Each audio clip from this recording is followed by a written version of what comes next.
It's a weird day in the world of Magic the Gathering. Wizards of the Coast has just revealed a Streets of New Capenna spoiler card that is so awful that it almost makes me angry. Magic. I am a wizard! History. I'm an old wizard! The Magic Historian. My bones hurt. Greetings!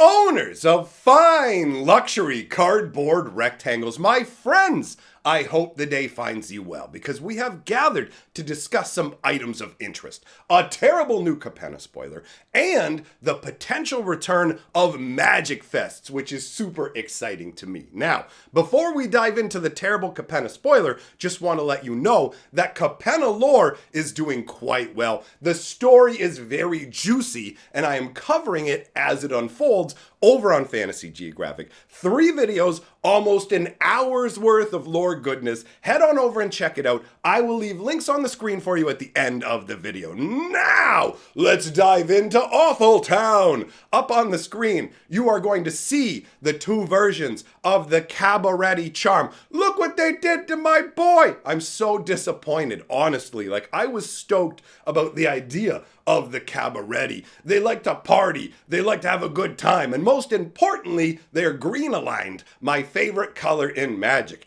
And then they make this card. Let's go through the disappointment. 1 white, 1 green, and 1 red gets you the Cabaret charm. An instant with incredibly disappointing abilities. Every one will leave you wanting. The first ability is Cabaret charm deals damage equal to the number of creatures you control to target creature or planeswalker.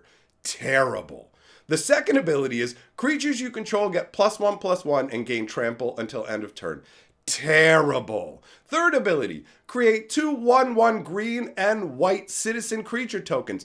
Terrible. Now, to be clear, none of these abilities in a vacuum are terrible, but when you attach this strict casting cost to them, it becomes unbearably bad. None of this is worth it. None of it. You pay 3 mana for the first ability. You have to pay 1 white, 1 green, and 1 red for this ability. The ability to do damage equal to the number of creatures you control to a creature or planeswalker. You can't even hit a player with it. You can only hit a creature or a planeswalker, and you have to have 5 creatures out for this to mathematically be worth it. When you look at burn spells, you can easily get 3 damage in Magic the Gathering to creatures or sometimes any target for 2 mana. But for 3 mana, you can do 3 damage easily to any target. For this to do 3 damage, you have to have 3 creatures on the board, and that's to be the equivalent of a generic red spell that costs 1 red and 2 to do 3 damage to any target, which could hit a creature, a planeswalker, or a player, right?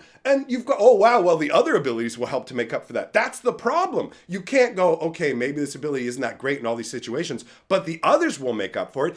Every single ability on this card feels terrible when you compare it to the casting cost. Look at the second ability. Creatures you control get +1/+1 and gain trample until end of turn. How many creatures do you have to have out for this to be worthwhile, right? You have to have 5 creatures for the first ability to make sense. Sure, maybe the second ability, oh, if I have 3 1/1s out, now they're 2/2 tramplers. For a green, a red, and a white all at once.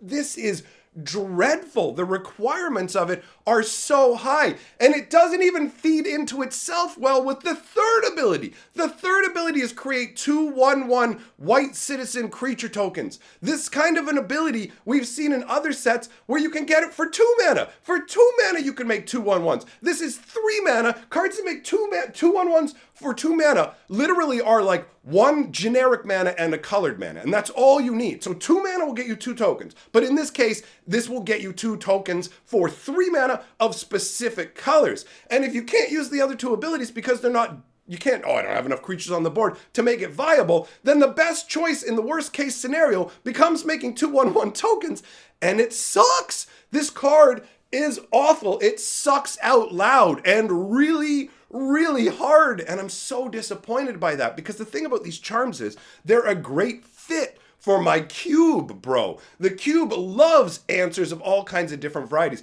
And the previous 2 charms that we saw were genuinely strong. So they set the tone for what we were going to see. The first charm we saw was bonkers. The second charm we saw didn't feel quite as strong, but was still pretty strong. This is trash. And on the regular version, I can't even enjoy the artwork for what it is because this group is supposed to be, we're the decadent, we get out there and party boy group. This is their charm. Where's the decadence? Where's anything that speaks of a party-like attitude? It's nowhere to be seen. You have to look at the high-rise version of the Cabretti charm to really get the proper feeling. Here, we have an invitation to a party with the Cabretti symbol stamped onto it. Come on out to our celebration. And you can see there's a hint of danger there because there's a little bit of flecks of blood spread across it, right? So it gives that whole come to the party, but with the sinuous magic that's creeping out over top and the little flecks of red, it gives that hint of danger. So it's like, ooh, this party's going to be crazy. What's going to happen, right? Like that flavor is on point. It's really frustrating to me that overall the Cabretti charm just falls apart and fails. But like I said, the new Capenna lore is fantastic. So today's not a complete loss in terms of Capenna information, but this card, as far as I'm concerned, is absolute garbage. If you have a deck that it would slot into perfectly, then great for you. If you're like, I have a deck that makes 1 billion tokens, that's great. But the fact that this card works well in your deck doesn't mean that it's a objectively good card. It's a card that has to be used in particular circumstances, and when compared to its brethren, the other charms, it comes up short. So, done with the negative news, now let's move on to something more positive. The possible return of Magicfests. Wizards of the Coast is set to make a new organized play announcement soon. It might be as soon as tomorrow, if I'm not mistaken. So, this means a number of different possibilities.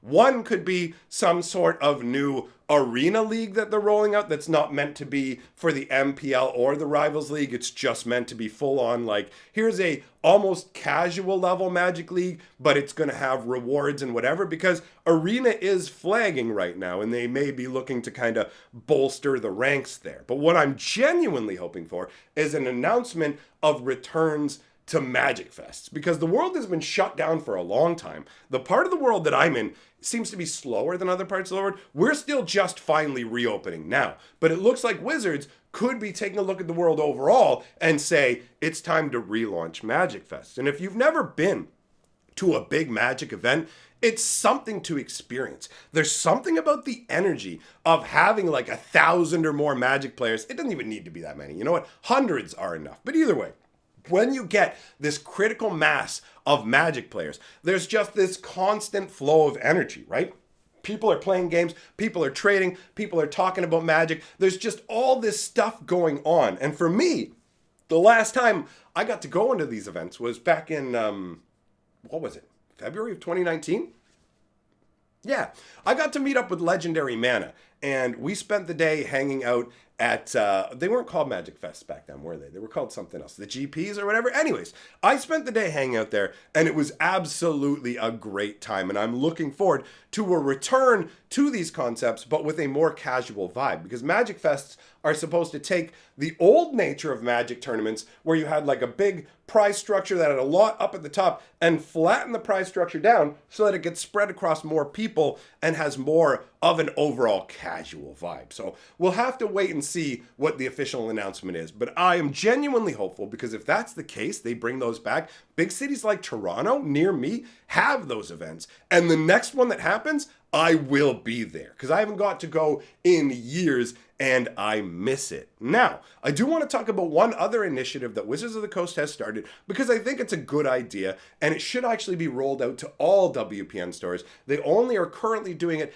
as a flagship sort of premier level program to start with. But what they're doing with Streets of New Capenna is they're sending out these big honkin' boxes, right? With Magic artwork and everything on it, but they're specifically designed to be booster wrap recycling boxes. So you take all your booster wrappers and put those specifically in this box, and then that will be taken off and recycled. And I have to admit, I'm really on board with this. As somebody who's played Magic for decades and decades, especially if you go to a pre-release or when a set just comes out and you look at the back of the game store, you will see mountains of booster wrappings on tables, and when they get all cleared up, you'll see trash cans piled to the top with these booster wrappers, all heading out to a landfill, right? And I mean, considering how much we all open these packs, this is actually a genuinely useful initiative that Wizards can undertake to somewhat mitigate the fact that whenever we open up Magic, it's almost like Christmas morning and trash is everywhere. Anyhow, that wraps up today's news, my friends. I encourage you to go check out the new Capenna lore. It's absolutely awesome. So I'll put the full playlist of new Capenna lore up on the top of the screen. Below it, in case you're already up to date, I'll put the third part so you can watch that. It's already out. Big thank you to all my patrons for supporting my channel, and I shall see you, my friends, tomorrow.